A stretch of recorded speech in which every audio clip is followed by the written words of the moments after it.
Благодарам, председателке. Почитувани колеги, доктор Бухова, очигледно дека се потврдува она народната дека кабаетот нема стопан и тоа го гледаме од работата на оваа анкетна комисија, каде што најголемиот дел од лицата кои се повикани да дадат искази или не знаат, или не биле одговорни, или не биле информирани, апсолутно сите си бегаат од одговорноста.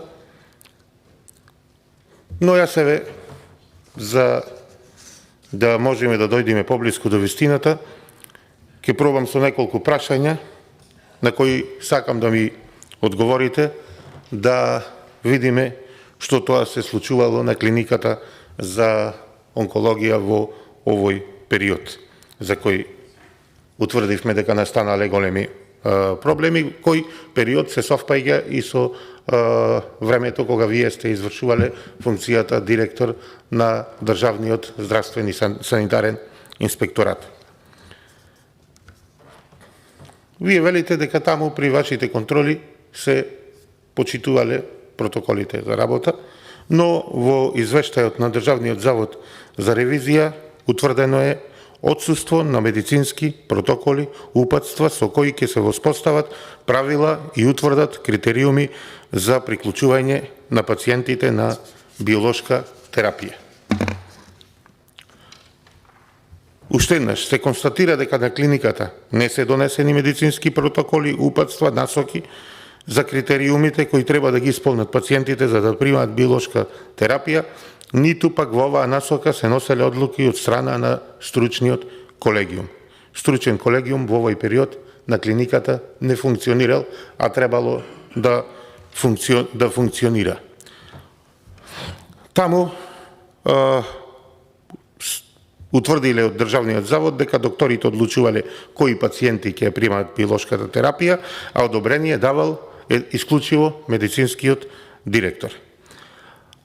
Исто така, во член 226б од Законот за здравствена заштита е предвидена и обврска за формирање на стручна комисија која не била активирана. А ваш дел од работата е сигурно да вршите контрола, надзор на спроведувањето на законите од Законот за здравствена заштита, Законот за здравствено осигурување и другите закони кои ви се во надлежност да ги инспекторирате.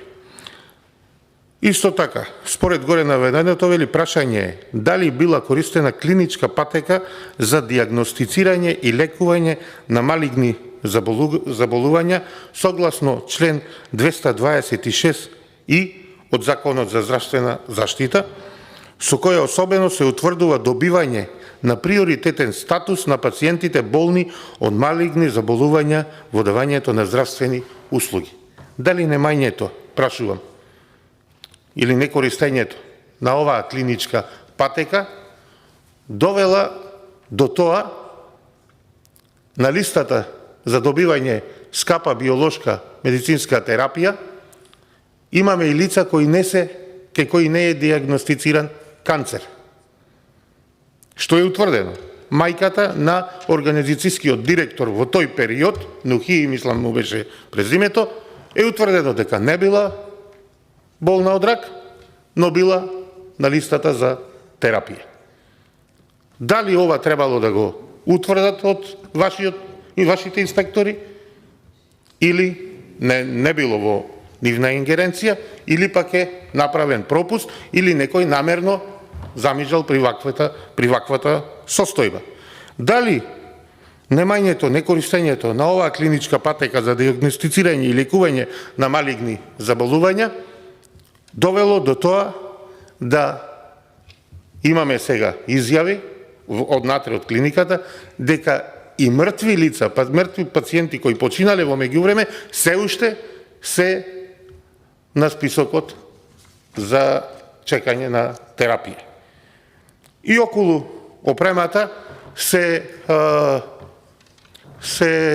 дистанциравте од тоа за не сте знаеле за като системот и не сте знаеле, Еве, јас ќе прашам дали вашите инспектори требало да утврдат, да констатираат набавениот линеарен акцелератор, кој воопшто не бил ставен во употреба, а бил набавен на клиниката за онкологија, да утврделе зошто, што се случува со толку скап апаратот, околу 2 милиони евра некаде е сумата по која е набавен, и дали исто така ќе се сложите дека е ова пропуст на вашите инспектори.